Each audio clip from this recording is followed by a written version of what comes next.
Hello dear students, my self Chetan Sharma. Welcome to my YouTube channel commerce कक्षा। आज commerce कक्षा में बात करने वाले हैं माइक्रो इकोनॉमिक्स के चैप्टर नंबर फर्स्ट की। बहुत इजी चैप्टर है, बहुत इंपॉर्टेंट चैप्टर है। ध्यान से वीडियो को देखिएगा, लाइक कीजिएगा, सब्सक्राइब कीजिएगा, कमेंट कीजिएगा। सो स्टार्ट करते हैं हम chapter number first of micro economics में। फर्स्ट पॉइंट आता है व्हाट इज़ इकोनॉमिक्स। देखो इकोनॉमिक्स क्या है। इकोनॉमिक्स बेसिकली एक साइंस है जिसमें हम ह्यूमन बिहेवियर का स्टडी करते हैं कि कैसे ह्यूमन अपने लिमिटेड रिसोर्सेज का यूज़ करता है, जिनके अल्टरनेटिव यूजेस हैं, उनको कैसे यूज़ करता है अपनी अनलिमिटेड वांट्स को सेटिस्फाई करने के लिए। कि हमारे रिसोर्सेज लिमिटेड हैं लेकिन हमारी जो वांट्स है, जो आवश्यकताएं हैं, वो अनलिमिटेड है। तो कैसे हम लिमिटेड रिसोर्सेज से अपनी अनलिमिटेड वांट को सेटिस्फाई करते हैं, इससे रिलेटेड ह्यूमन बिहेवियर का जो स्टडी है उसको बोलते हैं हम इकोनॉमिक्स। जो इकोनॉमिक्स है, इकोनॉमिक्स की टू ब्रांचेज हैं। पहली ब्रांच है माइक्रो इकोनॉमिक्स, जो हम 11th क्लास में पढ़ रहे हैं topic. Second one is macro economics, जो हम 12th में पढ़ेंगे। सो क्या है माइक्रो इकोनॉमिक्स, क्या है मैक्रो इकोनॉमिक्स। देखो माइक्रो इकोनॉमिक्स इकोनॉमिक्स का वो ब्रांच है जिसमें हम इंडिविजुअल यूनिट से रिलेटेड इकोनॉमिक कंसेप्ट का, इकोनॉमिक प्रॉब्लम्स को स्टडी करते हैं। एंड मैक्रो इकोनॉमिक्स वो इकोनॉमिक्स है जिसमें हम पूरी इकोनॉमी का एक साथ स्टडी करते हैं। माइक्रो इकोनॉमिक्स में हम इंडिविजुअल यूनिट की जो डिसीजन मेकिंग है उसको देखते हैं। एंड मैक्रो इकोनॉमिक्स में हम ये देखते हैं कि पूरी इकोनॉमी एक साथ कैसे ऑपरेट होती है। माइक्रो इकोनॉमिक्स को हम थ्योरी, प्राइस थ्योरी भी कहते हैं, और मैक्रो इकोनॉमिक्स को हम theory of income and employment भी कहते हैं। माइक्रो इकोनॉमिक्स में बेसिकली हम ये देखते हैं कि हम कमोडिटी का प्राइस कैसे डिटरमाइन करते हैं, कंज्यूमर इक्विलिब्रियम को कैसे डिटरमाइन करते हैं, प्रोड्यूसर इक्विलिब्रियम को कैसे डिटरमाइन करते हैं। जबकि मैक्रो इकोनॉमिक्स में हम ये देखते हैं कि नेशनल इनकम को कैसे डिटरमाइन करते हैं, ऑल ओवर जो जनरल प्राइस लेवल है उसको हम कैसे डिटरमाइन करते हैं, कैसे प्राइस को कंट्रोल करते हैं। माइक्रो इकोनॉमिक्स के बेसिक टूल है डिमांड एंड सप्लाई, जबकि मैक्रो इकोनॉमिक्स के बेसिक टूल्स हैं aggregate demand and aggregate supply.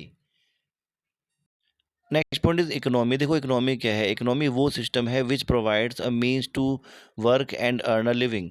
तो ये हमारा इकोनॉमी है। ये वो पूरा सिस्टम है जिसमें हम रहते हैं, अर्निंग करते हैं, सेविंग करते हैं, खर्चा करते हैं, इन्वेस्टमेंट्स करते हैं। तो वो हमारा इकोनॉमी है।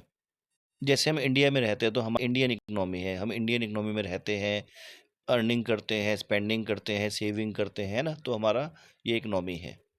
Next point is economic activity. देखो इकोनॉमिक एक्टिविटी क्या है। इकोनॉमिक एक्टिविटी का मतलब है वो एक्टिविटीज़ जिसमें हम अपने लिमिटेड रिसोर्सेज का, जिनकी स्कार्सिटी है, जिनके अल्टरनेटिव यूजेज हैं, उनका कैसे यूज़ करते हैं उन चीज़ों को बनाने में, उन गुड्स एंड सर्विस के प्रोडक्शन में जो हमारी वांट्स को डायरेक्टली सेटिस्फाई करती हैं।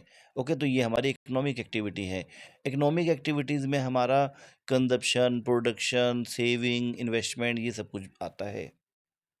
Next point is resources. देखो रिसोर्सेज क्या है। रिसोर्सेज वो मीन्स हैं जिनका यूज़ कर कर हम गुड्स एंड सर्विसेज का प्रोडक्शन करते हैं। मतलब वो सारे इनपुट जिनका हम यूज़ करते हैं बाकी चीज़ों के प्रोडक्शन में, उनको बोलते हैं हम रिसोर्सेज। जो रिसोर्सेज हैं बेसिकली हमारे 4 टाइप्स के होते हैं। First is land, then labour, capital and entrepreneurship. ये सारे हमारे क्या है, ये हमारे रिसोर्सेज हैं जिनका हम यूज़ करते हैं अदर गुड्स एंड सर्विस के प्रोडक्शन में। नेक्स्ट पॉइंट आता है करेक्टरिस्टिक्स ऑफ रिसोर्सेज। देखो जो हमारे रिसोर्सेज हैं इनके 2 करेक्टरिस्टिक्स हैं। पहला करेक्टरिस्टिक है कि जो हमारे रिसोर्सेज हैं वो लिमिटेड है। मतलब जितने हमें रिसोर्सेज की नीड है, उस नीड के कंपैरिजन में जो हमारे रिसोर्सेज की अवेलेबिलिटी है वो कम है। ओके, मतलब हमारे रिसोर्सेज की स्कार्सिटी है। सेकंड हमारा करेक्टरिस्टिक इसका आता है कि जो हमारे रिसोर्सेज हैं उनके अल्टरनेटिव यूजेज हैं। मतलब हम अपने रिसोर्सेज को एक से ज़्यादा तरीके से यूज़ कर सकते हैं। कि जैसे मानो आपके पास लैंड है तो लैंड को आप यूज़ कर सकते हो घर बनाने में, ऑफिस बनाने में, फैक्ट्री बनाने में, पार्किंग के तौर पर यूज़ कर सकते हो, पार्क बना सकते हो, है ना। बहुत सारे तरीके से आप लैंड को यूज़ कर सकते हो। तो वो हमारे लैंड के मीन्स रिसोर्सेज के अल्टरनेटिव यूजेज हैं। तो अल्टरनेटिव यूज़ ऑफ रिसोर्सेज का मीनिंग आपको समझ में आ गया होगा कि हम जो अपने रिसोर्सेज हैं उनका एक से ज़्यादा तरीके से यूज़ कर सकते हैं। नेक्स्ट पॉइंट आता है हमारा स्कार्सिटी। देखो स्कार्सिटी का मतलब क्या है। स्कार्सिटी का मतलब यही है कि जो हमारे रिसोर्सेज हैं उनकी अवेलेबिलिटी कम है हमारी वांट्स के कंपैरिजन में। कि रिसोर्सेज की नीड ज़्यादा है बट उनकी अवेलेबिलिटी कम है, तो इट मीन्स रिसोर्सेज की स्कार्सिटी है। देखो रिसोर्सेज की स्कार्सिटी है, इसीलिए एक कंसेप्ट राइज होता है इकोनोमाइजिंग ऑफ रिसोर्सेज का। देखो, इकोनोमाइजिंग ऑफ रिसोर्सेज का मतलब क्या है कि जो हमारे रिसोर्सेज हैं हम उसका ऑप्टिमम वे में यूज़ करें, मतलब कि हम रिसोर्सेज का ऐसे यूज़ करें कि मिनिमम इनपुट से मैक्सिमम आउटपुट हो, हमारे रिसोर्सेज का बिल्कुल भी वेस्टेज ना हो। तो इसको बोलते हैं हम इकोनोमाइजिंग ऑफ रिसोर्सेज। इकोनोमाइजिंग की नीड क्यों अराइज हो रही है? इसलिए अराइज हो रही है क्योंकि हमारे जो रिसोर्सेज हैं वो लिमिटेड है ना, कि नीड ज़्यादा है रिसोर्सेज की बट उनकी अवेलेबिलिटी कम है। तो रिसोर्सेज की स्कार्सिटी की वजह से हमारी इकोनोमाइजिंग की नीड आ रही है। देखो, अगर हम रिसोर्सेज का इकोनोमाइजिंग नहीं करेंगे, उनका ऑप्टिमम वे में यूज़ नहीं करेंगे, तो होगा क्या? तो होगा बस ये कि जो हमारी आने वाली जो जनरेशन है उनके लिए रिसोर्सेज नहीं बच पाएंगे, हम फ्यूचर में प्रोडक्शन नहीं कर पाएंगे। इसलिए क्या है, इसलिए नीड है बेसिकली इकोनोमाइजिंग ऑफ रिसोर्सेज की। चैप्टर में नेक्स्ट टॉपिक आता है पॉजिटिव इकोनॉमिक्स। देखो, पॉजिटिव इकोनॉमिक्स क्या है? ये इकोनॉमिक्स का वो ब्रांच है जिसमें हम उन सिचुएशंस को, उन स्टेटमेंट्स को कंसीडर करते हैं जो एक्चुअल में थी। ये वो स्टेटमेंट्स होती हैं जो वेरीफिएबल है, जिनके लिए प्रॉपर डाटा अवेलेबल है। ओके, तो ये हमारा पॉजिटिव इकोनॉमिक्स है। जैसे अगर हम ये बोले कि इंडिया में महंगाई बहुत बढ़ गई है, तो ये पॉजिटिव इकोनॉमिक है कि हम इसको वेरीफाई कर सकते हैं। सो वो स्टेटमेंट जो पास्ट से, प्रेजेंट से या फ्यूचर से रिलेट करती हैं, जो वेरीफिएबल है, जिनके लिए डाटा अवेलेबल है, वो हमारे पॉजिटिव इकोनॉमिक्स है। नेक्स्ट पॉइंट आता है नॉर्मेटिव इकोनॉमिक्स। देखो, नॉर्मेटिव इकोनॉमिक्स इकोनॉमिक्स का वो ब्रांच है जिसमें हम रियलिटी की बात नहीं करते, इसमें हम सजेशन देते हैं, इसमें हम वैल्यू जजमेंट करते हैं, ये डिबेटेबल होते हैं।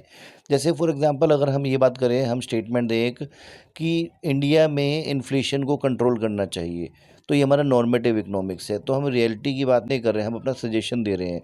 तो जिन स्टेटमेंट्स में ऐसी वर्ड आ जाए, word ought to be, word should be, तो वो हमारी नॉर्मेटिव इकोनॉमिक्स है। ओके, अब हम चैप्टर में बात करेंगे टाइप्स ऑफ इकोनॉमीज़ की। देखो, जो इकोनॉमीज़ होती हैं वो तीन तरह की होती हैं। एक होती है कैपिटलिस्ट इकोनॉमी, एक होती है सोशलिस्ट इकोनॉमी, एक होती है मिक्स्ड इकोनॉमी।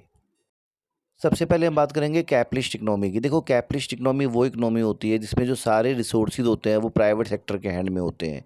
सारा जो डिसीजन है, what to produce, how to produce, for whom to produce, सारे डिसीजन प्राइवेट सेक्टर लेता है। प्राइवेट सेक्टर के जो सारे डिसीजन होते हैं वो बेसिकली प्रॉफिट मोटिव के अकॉर्डिंग होते हैं, कि प्रॉफिट मोटिव के अकॉर्डिंग ही सारे डिसीजन लिए जाते हैं इस इकोनॉमी में। इसमें जो गवर्नमेंट का रोल है वो बहुत लिमिटेड होता है। गवर्नमेंट का रोल होता है बस इकोनॉमी में लॉ एंड डिफेंस बनाए रखना। ओके, तो बेसिकली इसमें कंज्यूमर को किंग माना जाता है, कंज्यूमर के अकॉर्डिंग ही सारी चीज़ें बनाई जाती हैं। Next is socialist economy. देखो, सोशलिस्ट इकोनॉमी कौन सी है? ये वो इकोनॉमी है जिसमें जो सारे रिसोर्सेज हैं वो गवर्नमेंट के हैंड में होते हैं, पब्लिक सेक्टर मेन होता है। इसमें जो सारे डिसीजन है गवर्नमेंट लेती है, सेंट्रल अथॉरिटी लेती है। सारे डिसीजन जो है वो सोशल वेलफेयर को ध्यान में रख के लिए जाते हैं। इसमें जो प्राइवेट सेक्टर है उसका रोल सेकेंडरी होता है या होता ही नहीं है।